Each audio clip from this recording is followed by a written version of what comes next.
బైగన్ అంటే by by. Welcome to అర్చన ముచ్చట్లు. వంకాయ వంటి కూరయు పంకజముకి సీత వంటి బామామని అని ఒక పద్యం ఉంటుంది. మీరు ఎప్పుడైనా విన్నారా? అంటే కూరలలో వంకాయ అంత గొప్ప కూర ఇంకోటి ఉండదని దాని మీనింగ్.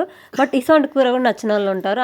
అందులో ఒకరే మావారు. ఆయన కోసమే ఈరోజు దహీ బైగన్ చేస్తున్నాను అనమాట. దానికోసం ఫ్రెష్ వంకాయలు, ఇంకా పెద్ద పెద్ద వంకాయలు అయితే టేస్ట్ బాగుంటుంది. బట్ నా దగ్గర చిన్నవి ఉన్నాయని చిన్నవి తీసుకొని వాటిని చిన్న చిన్న పీసెస్ లాగా కట్ చేసుకొని ఉప్పు, కారం, ధనియా పొడి, కొద్దిగా ఆయిల్ వేసి వాటిని మ్యారినేట్ చేసేసుకోవాలి.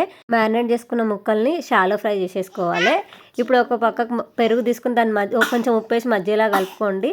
ఇప్పుడు పోపు పెట్టేసుకోవడమే.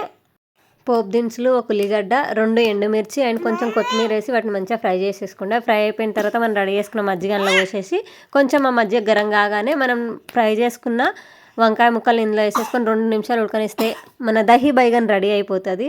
అబ్బబ్బా, ఇట్లా నోట్లో వేసుకోగానే నవ్వులాల్సిన అవసరం లేదు, కరిగిపోతుంది.